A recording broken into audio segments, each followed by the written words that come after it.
ठीक है बच्चों, फिर हम लोग स्टार्ट करते हैं। तो मैं शेयर करती हूँ स्क्रीन। सभी के पास बुक है?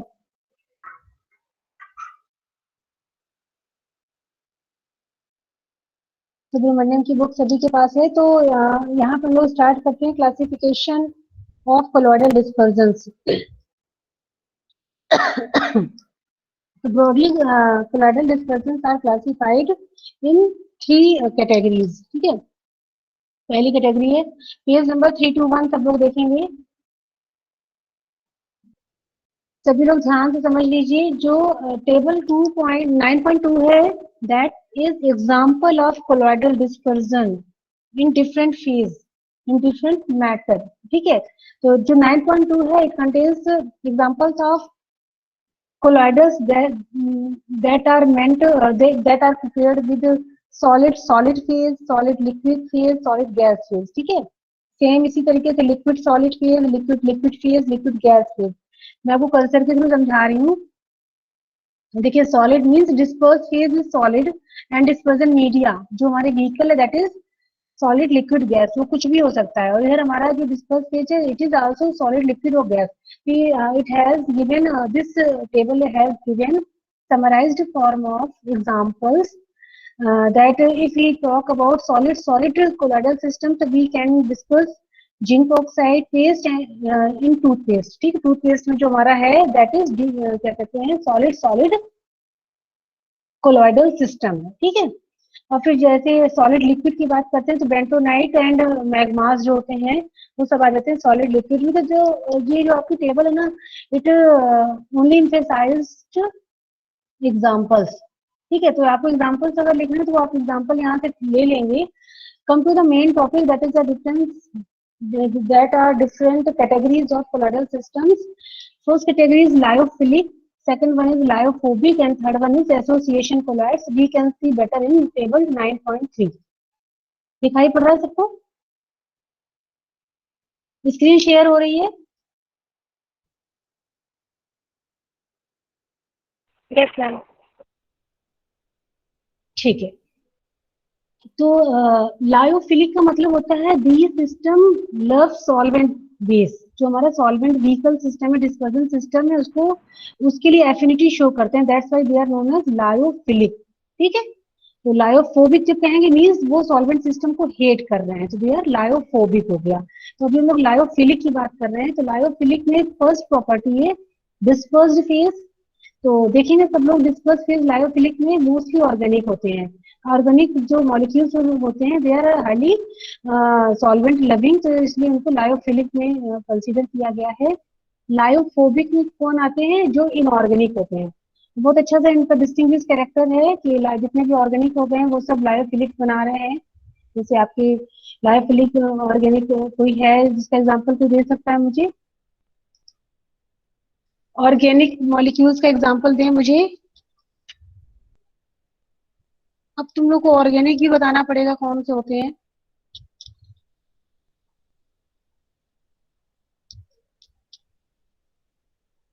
अरे बेंजीन हो गए, टॉल्यूइन हो गए, सब लाइफ वो ये ऑर्गेनिक हो गए ना।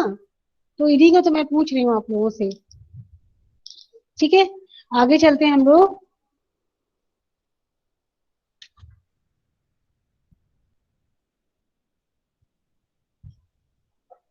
नेक्स्ट है लायोफोबिक में इनऑर्गेनिक पार्टिकल्स होते हैं। दूसरी प्रॉपर्टी है नेचर ऑफ इंटरेक्शन। तो क्योंकि ये सॉल्वेंट के लिए बहुत ज्यादा अफेक्शन शो करते हैं, तो अफेक्शन शो करते हैं तो फिर इनके बीच अच्छा सॉल्वेंट और सॉलिड के बीच अच्छा वो होता है, कंपेटिबिलिटी होती है, स्ट्रॉन्गर फोर्स एक्ट करते हैं, तो उनमें बाइंडिंग अच्छी होती है। तो नेचर ऑफ इंटरेक्शन क्या है? स्ट्रॉन्गर है। They are difficultly, they face difficulty for separation. ठीक है, सेपरेट होने में उनको डिफिकल्टी होगी, ये तुरंत बाइंड हो जाते हैं। और सबसे इंपॉर्टेंट बात जो इनमें होती है that is solvent sheet around particle. क्या होता है? जो व्हीकल्स होते हैं, व्हीकल मॉलिक्यूल्स होते हैं, वो क्या करते हैं, जो सॉलिड पार्टिकल्स उनके ऊपर एक सर्कल बना लेते हैं। ठीक है, तो सर्कल बना के उसको प्रोटेक्ट कर लेते हैं। तो जो पार्टिकल इज नाउ सेफ, क्यों? क्योंकि उसके ऊपर सॉल्वेंट की एक शीट बना ली है। अच्छा, लायोफ्लोबिक में क्या होता है? लिटिल इंटरेक्शन होता है। थर्ड जो हमारा है दैट इज एसोसिएशन कोलॉइड्स। इसमें क्या है, एग्रीगेशन। ये एक तरीके से सर्फेक्टेंट मीडिएटेड कोलॉइड्स होते हैं। ये सर्फेक्टेंट पे बेस होकर काम करते हैं। जैसे पहला जो कैरेक्टर है डिस्पर्स केस, इसमें हम लोगों ने देखा aggregation of surface active agent. और जहां सरफेस एक्टिव एजेंट का एग्रीगेशन हो जाता है दे फॉर्म मिसल। मिसल जो होते हैं हाईली सॉल्युबल होते हैं। तभी सेकंड वाला जो आपका है नेचर ऑफ इंटरेक्शन, जिसमें लिखा हुआ they are highly solvated, dissolve form में। क्यों? because they form micelles। micelles are aggregation of surfactant। ठीक है। Third one is presence of charge. तो लायोफिलिक आर लेस चार्ज, ये चार्ज नहीं होते ज्यादा। ठीक है। हाईली चार्ज होते हैं इनऑर्गेनिक वाले, जितने भी इनऑर्गेनिक साल्ट वगैरह होते हैं सब हाईली चार्ज होते हैं। मिसल्स जो होते हैं वो हाईली चार्ज होते हैं but they are solvating nature के होते हैं, सोल्यूशन सॉल्युबलाइजेशन कर लेते हैं। फोर्थ मेथड है, फोर्थ प्रॉपर्टी है that is method of preparation. तो ये from sol means solution, means जो हमारा बेसिक डिस्पर्जन मीडिया है उसमें आराम से बन जाते हैं ये। लेकिन इनऑर्गेनिक वाले जो होते हैं उनको थोड़ा सा मेहनत लगानी पड़ती है, उनके लिए प्रैक्टिस थोड़ा सा करना पड़ता है, टेक्निक्स होती हैं जिनसे वो बनते हैं। एंड एसोसिएशन में readily form when concentration is equal to CMC. सब लोग जानते हैं सीएमसी क्या होता है, क्रिटिकल मिसल कॉन्सेंट्रेशन। तो कह रहा है जैसे क्रिटिकल मिसल कॉन्सेंट्रेशन के इक्विवेलेंट हमारा कॉन्सेंट्रेशन पहुंचता है दे गेट रियडली सॉल्व्ड। ये बताओ, सरफेक्टेंट पढ़ा है ना आप लोगों ने? Yes ma'am. मिसल्स पढ़े हैं? मिसल्स का नाम सुना है? Yes ma'am. Yes ma'am. Okay. और सीएमसी पढ़ा है? क्रिटिकल मिसल कॉन्सेंट्रेशन पढ़ा है? Yes ma'am. ठीक है, यानी कोई ऐसा टर्म नया नहीं है जो आप लोगों ने नहीं पढ़ा है। Come to the next property that is viscosity. क्योंकि ये लायोफिलिक है, ये सॉल्वेंट सिस्टम में जाकर के अपने आप को कंपैटिबल कर ले रहे हैं, मिक्स हो जा रहे हैं। तो जब मिक्स हो जा रहे हैं तो सॉल्वेंटी बढ़ जाएगी। ठीक है। और लायोफोबिक के केस में क्या है, nearly same as the dispersion medium. ये नहीं मिक्स हो रहे हैं। तो जब नहीं मिक्स हो रहे हैं तो जो डिस्पर्जन मीडिया की विस्कोसिटी है वही विस्कोसिटी आएगी, because these particles are not going to be mix up. ठीक है। अच्छा, इस वाले केस में क्या, association of viscosity increases but not appreciably, मतलब रिमार्क्ड नहीं बढ़ेगी विस्कोसिटी, बट विस्कोसिटी हो थोड़ी सी बढ़ेगी। क्यों? क्योंकि सॉल्युबलाइजेशन हो जा रहा है, थोड़ी सी विस्कोसिटी बढ़ जाएगी। नेक्स्ट आते हैं प्रेजेंस ऑफ इलेक्ट्रोलाइट्स। अब अगर हमने ऊपर से इलेक्ट्रोलाइट डाल दिया तब क्या होगा? इलेक्ट्रोलाइट्स डाल दिया मीन हम इसमें चार्ज बढ़ा रहे हैं। Electrolytes are charge particles. तो अगर थोड़े कॉन्सेंट्रेशन में डाला हमने लायोफिलिक में तो दे विल बी स्टेबल। क्यों स्टेबल है? Because they have a protected layer around themself, sheath. ठीक है। लेकिन इनमें डाल देंगे अगर हमने इनऑर्गेनिक वाले में डाल दिया तो वो अनस्टेबल हो जाएंगे। क्यों? बिकॉज वो पहले से चार्ज थे, उनके पहले से नखड़े थे, हमने थोड़े से और उसमें से इलेक्ट्रोलाइट डाल दिया तो वो अनस्टेबल हो जाएंगे। ठीक है। अच्छा, हायर कॉन्सेंट्रेशन में डालने पे क्या होगा, जो लायोफिलिक होंगे वो अनस्टेबल हो जाएंगे। क्यों अनस्टेबल हो जा रहे हैं? बिकॉज जो चार्ज डेंसिटी है अब ज्यादा हो जा रही है, और वो लोग तो जो अपने चारों तरफ प्रोटेक्टेड लेयर लिए हुए हैं वो अनस्टेबल हो जाएगी, तो वो कोसर्वेशन या प्रेसिपिटेशन बन जाएगा। लायोफोबिक के केस में क्या होगा, दे बिकम स्टेबल। बहुत स्ट्रेंज बात है कि हमने थोड़े कॉन्सेंट्रेशन में डाला तो अनस्टेबल है, लेकिन हायर कॉन्सेंट्रेशन में स्टेबल है। क्यों स्टेबल हो गए? क्योंकि जैसे हम हायर कॉन्सेंट्रेशन में डालेंगे इलेक्ट्रोलाइट तो वो क्या करेंगे, अपनी कम्युनिटी बना लेंगे। अपनी कम्युनिटी में क्या करेंगे, वो जो इनऑर्गेनिक पार्टिकल्स हैं उनको भी अपनी तरफ, जो उनके चार्ज की होंगी उनको अपनी तरफ कैच कर लेंगे। और अगर उन्हीं के इक्विवेलेंट नेगेटिव चार्ज पहले से प्रेजेंट है तो पॉजिटिव और नेगेटिव मिलकर के एक न्यूट्रलाइजेशन कर देंगे और स्टेबिलिटी प्रोवाइड कर देंगे। ठीक है। एसोसिएशन वाले क्या है, एसोसिएशन थोड़े कॉन्सेंट्रेशन में तो स्टेबल थे, लेकिन हायर कॉन्सेंट्रेशन में डाल देंगे तो प्रेसिपिटेट, ये भी नीचे डिपॉजिट हो जाएंगे, प्रेसिपिटेशन बन जाएगा। तो आप लोग देखेंगे कि लायोफिलिक और एसोसिएशन ये दोनों समहाउ सेम प्रॉपर्टी शो कर रहे हैं थोड़ी बहुत। ठीक है, इनकी प्रॉपर्टी मैच कर रही है, लेकिन लायोफोबिक अलग दिशा में जा रहा है, ये इनऑर्गेनिक पार्टिकल की वजह से है। लास्ट प्रॉपर्टी है रिवर्सिबिलिटी। रिवर्सिबिलिटी मतलब अगर हम रिएक्शन को क्या कहते हैं अलग अलग करना चाहें, रिएक्टेंट को, जो हमारे रिएक्टेंट है अगर हम उन्हें अलग करना चाहें तो कर सकते हैं या नहीं, तो लायोफिलिक को कर सकते हैं, लायोफोबिक को नहीं कर सकते, दे आर इरिवर्सिबल। और एसोसिएशन वालों को भी कर सकते हैं, अलग कर सकते हैं, रिवर्सिबल इनका रेट ऑफ रिएक्शन है। तो ये वाला जरा सब लोग देख लें, अगर किसी को कोई कंफ्यूजन हो तो बताएं, नहीं तो हम आगे चलते हैं।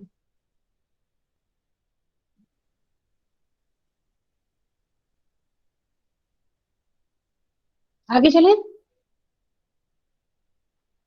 Yes, ma'am.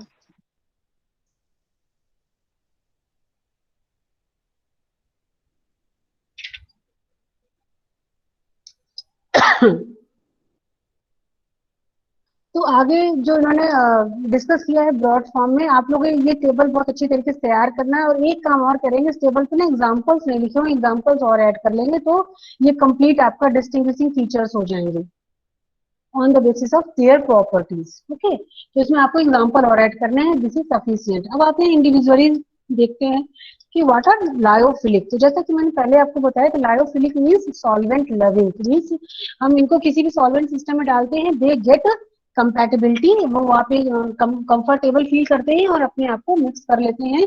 कैसे मिक्स करेंगे, जो सॉल्वेंट होगा, सॉल्वेंट आता है और उनके ऊपर एक लेयर बना देता है, शीट फॉर्मेशन कर लेता है।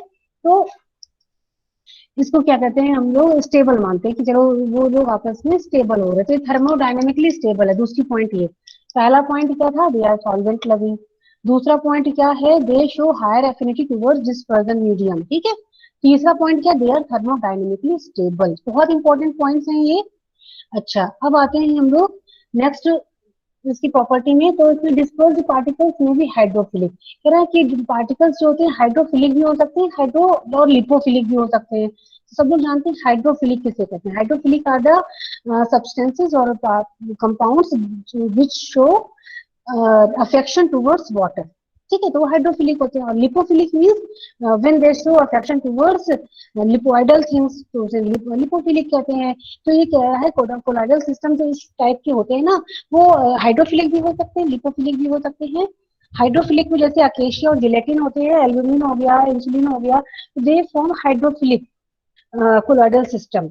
हाइड्रोफिलिक, लायोफिलिक कोलाइडल सिस्टम बनाते हैं। ठीक है, और जैसे कि रबर और स्टाइरिन हो गए, क्योंकि ऑर्गेनिक नेचर के हैं थोड़े, तो ये लिपोफिलिक टाइप का ये lyophobic colloid lyophilic colloidal system बनाते हैं। तो आप लोग देखिए, आपको तीन टर्म मिले हैं।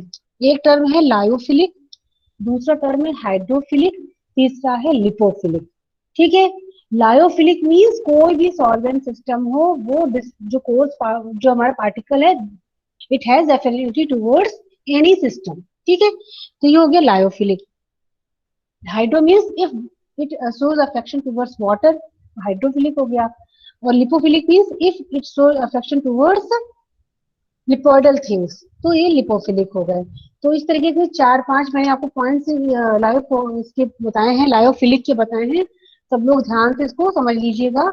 और अब आते हैं हम लोग लायोफोबिक कोलॉइड्स में। जैसा कि मैंने बताया, दे आर समहाउ टिपिकल, ये थोड़े टिपिकल होते हैं, क्यों, क्योंकि जिनमें मिक्सिंग नहीं शो कर रहे हैं, ये सबके साथ कंफर्टेबल नहीं हो रहे हैं, इनका जो डिस्पर्जन मीडिया है इसके साथ ये एफिनिटी नहीं शो कर रहा है, इसलिए थोड़े से टिपिकल है। इसलिए इनकी हर एक चीज को बहुत ध्यान से मेजर करना पड़ता है, मॉनिटर करना पड़ता है। तो पहली बात इन्होंने बताया कि दे हैव लिटिल अट्रैक्शन, ये जो है बहुत कम अट्रैक्शन शो करते हैं अपने सिस्टम के साथ, डिस्पर्जन सिस्टम के साथ। और क्या कहते हैं, इसलिए इनको लायोफोबिक की कैटेगरी में रखा गया है। अधिकतर चार्ज्ड पार्टिकल होते हैं और ये चार्ज पार्टिकल कंपैटिबिलिटी नहीं शो करते हैं, इसलिए इनको थर्मोडायनेमिकली अनस्टेबल भी बोलते हैं। तो दूसरा पॉइंट हो गया कि थर्मोडायनेमिकली अनस्टेबल। ठीक है, अच्छा, इनके मेथड ऑफ प्रिपरेशन सब लोग जरा देख लें, बहुत आसान है मेथड ऑफ प्रिपरेशन। चित्र में आइए, सब लोग चित्र बना हुआ है, फिगर 9.3।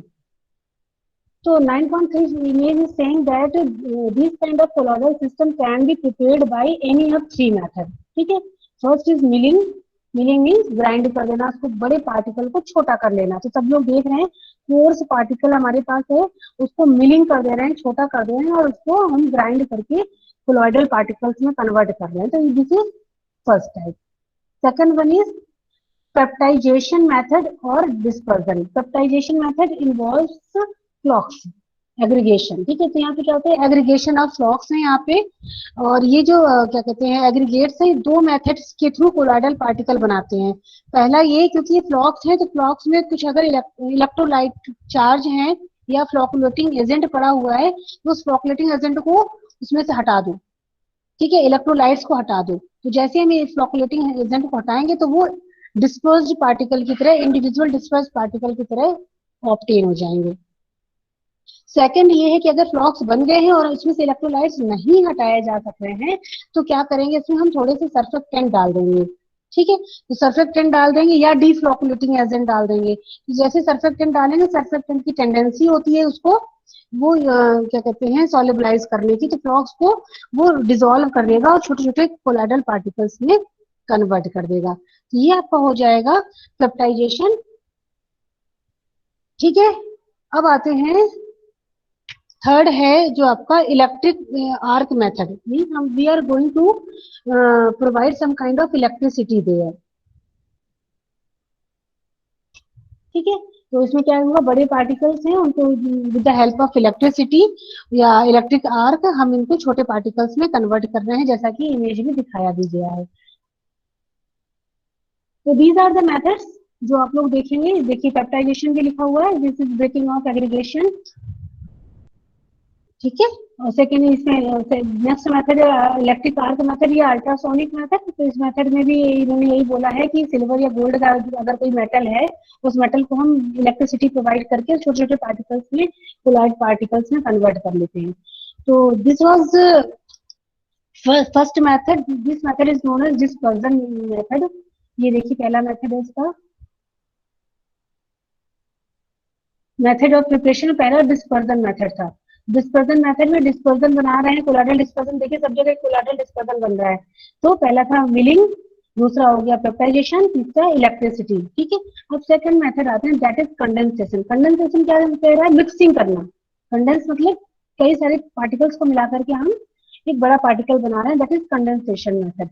तो सब लोग इमेज देखेंगे कंडेंसेशन मेथड में। पहला है जनरल प्रिंसिपल कंडेंसेशन मेथड, और ये जनरल प्रिंसिपल बताया पहला इमेज। और सेकंड, और इसने इस जनरल प्रिंसिपल को दो मेथड के थ्रू समझाया है। पहला है एडिशन ऑफ नॉन सॉल्वेंट और दूसरा केमिकल मेथड। तो जो एडिशन ऑफ नॉन सॉल्वेंट है इसको देखेंगे, इसमें इन्होंने एग्जांपल लिया है सल्फर का।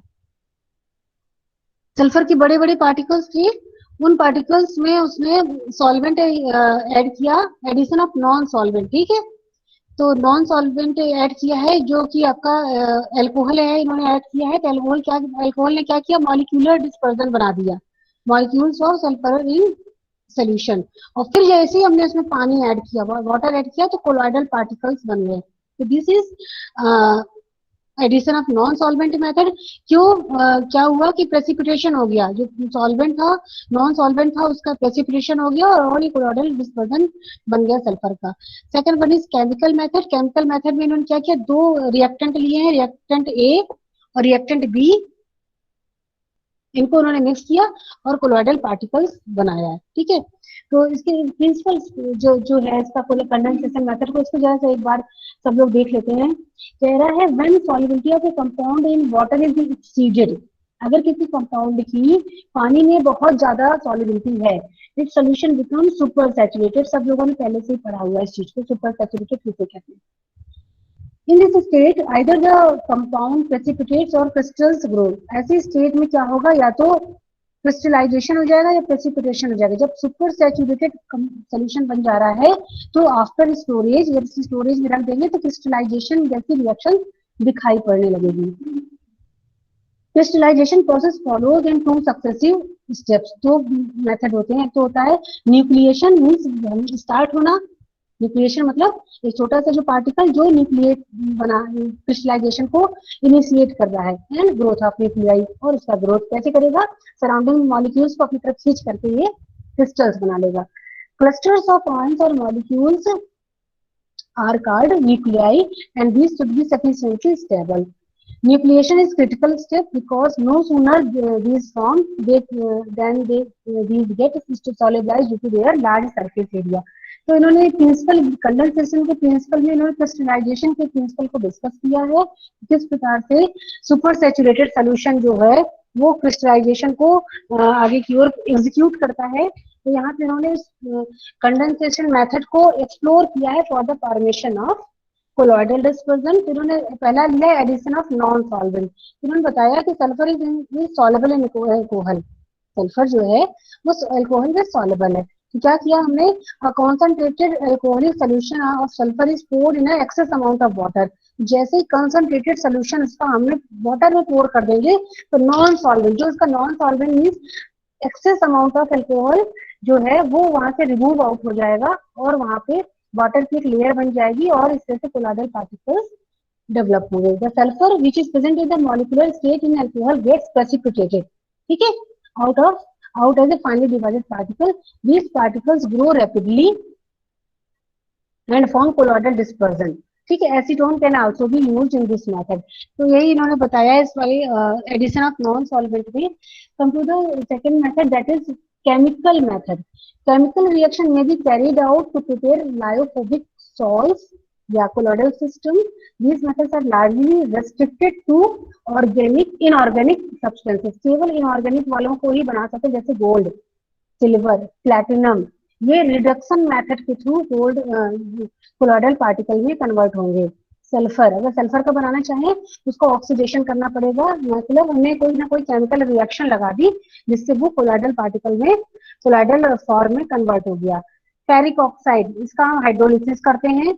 Arsenic oxide, double decomposition. These are few chemical methods which are employed for formation of colloidal dispersion of inorganic particles. तो एक बार जरा देख लें दोनों मेथड्स, डिस्पर्जन और कंडेंसेशन मेथड, फिर हम आगे चलते हैं। बस मैं आपको 2 मिनट का टाइम दे रही हूँ, सब लोग देख लें। अगर कहीं किसी मेथड में कंफ्यूजन हो रहा है तो जरा बताएं, फिर डिस्कस करते हैं उससे।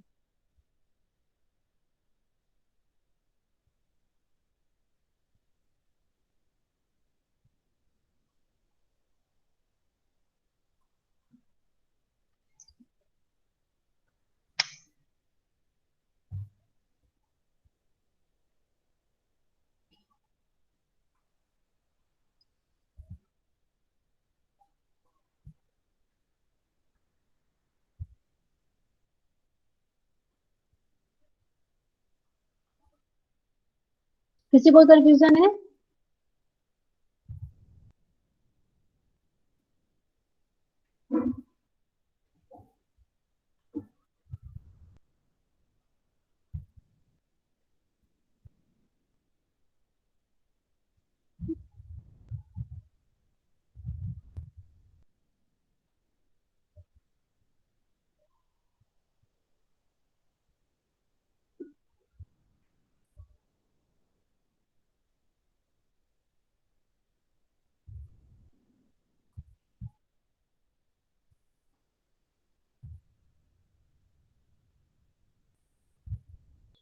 ठीक है, आगे चलते हैं। Next type of colloid is association colloid. तो एसोसिएशन पढ़ने से पहले सब लोग अपने माइंड में मेकअप कर ले कि कैसे हमने सर्फेक्टेंट की एक्टिविटी पढ़ी थी। सर्फेक्टेंट को जब ऐड करते थे सिस्टम में, किसी भी व्हीकल सिस्टम में, तो किस प्रकार से वो एब्जॉर्ब हो जा रहे थे और जो कंट्रास्ट चार्ज है, जो अपोजिट चार्ज है, उसे किस तरीके से अपनी तरफ खींच रहे थे। तो ये सब चीजें जरा देख लेंगे आप लोग। इमेजेस बहुत अच्छे बने हैं इसमें, इमेज में हम लोग डिस्कस करते हैं। एम्फीफाइल्स मीन्स क्या होते हैं, किसे कहते हैं एम्फीफिलिक? एम्फीफिलिक कंपाउंड्स कौन से होते हैं? जो पोलर और नॉन पोलर दोनों के साथ इंटरेक्शन रखते हैं। Very good. तो वो पोलर और नॉन पोलर दोनों सॉल्वेंट के साथ कंफर्टेबल हैं, कंपैटिबल हैं, ठीक है। तो क्या हो रहा है यहाँ पे, इमेज 1A देखते हैं। इमेज ए में क्या देख रहे हैं हम लोग कि जब लो कॉन्सेंट्रेशन ऑफ एम्फीफाइल, कोई एम्फीफाइलिक कंपाउंड है, means that has solubility for both for solar and polar and non polar, ठीक है। तो उसको जब हम स्मॉल कॉन्सेंट्रेशन में वाटर में ऐड कर रहे हैं तो देखिए क्या हो रहा है। ये नेगेटिव चार्ज का इन्होंने एक एग्जांपल लिया है। नेगेटिव चार्ज का एक एम्फीफिलिक कंपाउंड है, वो जाकर के सरफेस पे एब्जॉर्ब हो गया है, और उसने पॉजिटिव चार्ज के जो वाटर जो हमारा है वो भी H प्लस और OH माइनस से बना हुआ है, तो प्लस चार्ज को उसने अपनी तरफ अट्रैक्ट कर लिया है। ठीक है, और इस वक्त जो हमारा सरफेस है वो अनसैचुरेटेड है। यहाँ पे उन्होंने दिखा है स्मॉल क्वांटिटी में ये अनसैचुरेटेड है। अब क्या हुआ कि एट CMC, जब हम क्रिटिकल मिसल कॉन्सेंट्रेशन यानी वो कॉन्सेंट्रेशन जहाँ पे सॉल्युबलाइजेशन स्टार्ट हो जाती है उस कॉन्सेंट्रेशन पर डालते हैं, तो हमारा surface saturated means all the particles get absorb over the surface of water, और उसने सारे अपोजिट चार्ज के जो पार्टिकल्स हैं उनको अपनी तरफ अट्रैक्ट कर लिया है। सभी लोग देख रहे हैं, और उसने एक मोनोमोलिकुलर लेयर बना रही है। देखिए एक मोनोमोलिकुलर लेयर बन गई है, उसने सारे निगेटिव चार्ज को अपनी तरफ अट्रैक्ट कर लिया है। देखें सभी लोग,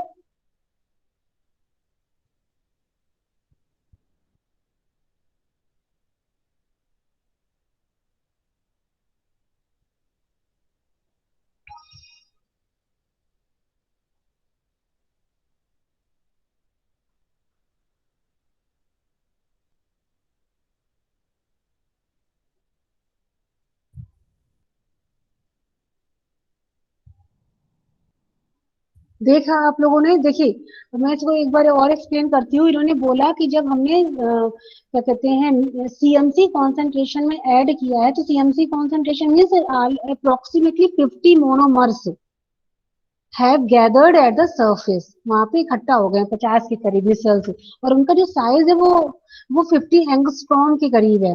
तो ये वाली जो साइज है ना, it falls under the colloidal system, तो इसलिए इन्होंने कोलॉइडल सिस्टम एक बना लिया है। अब आते हैं हम लोग फिगर बी में, in the bulk of solution. Bulk में क्या, और बल्क मीन अभी तो सरफेस फिनोमेना भी उन्होंने स्टडी किया है। अब अगर बल्क में है, वो उस मॉलिक्यूल को जब खींच करके बल्क में ले जाया जा रहा है तो क्या हो रहा है। तो जो फिगर बी का फर्स्ट पार्ट है, वो आप देखिए, उसमें लिखा है कि if polar solvent is there, अगर पोलर सॉल्वेंट है तो वो क्या कर रहा है, उसमें पोलर होने की वजह से जो टेल वाला पार्ट है ना, that is showing hydrophobic pocket. Hydrophobic means non polar. जो हमने एम्फीफिलिक कंपाउंड ऐड किया है, it contains both polar and non polar site. Polar site is represented through a circle and non polar site is represented through a tail. तो जो tail portion है, that is showing hydrophobic pocket. क्यों? क्योंकि सारा जो circle है वो surrounded है वाटर मॉलिक्यूल के साथ। देखिए नेगेटिव और पॉजिटिव चार्ज मिला करके इन्होंने सर्कल बना लिया है, और जो टेल पार्ट है वो गैदर हो गया है एक तरफ, और सेंटर पे उसने हाइड्रोफोबिक यानी वाटर नॉन लविंग, ठीक है, पॉकेट बना ली है। अब जब हम ये तब था जब वाटर हमारा सॉल्वेंट था।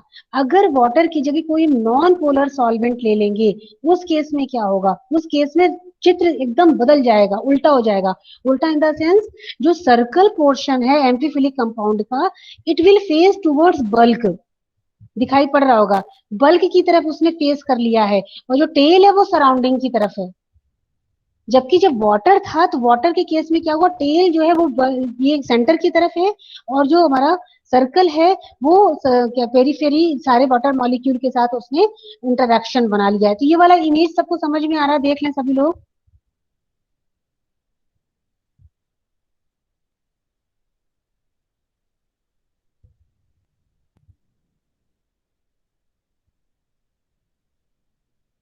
किसी को कंफ्यूजन है इस इमेज में? इन दोनों इमेज में किसी को कोई कंफ्यूजन है?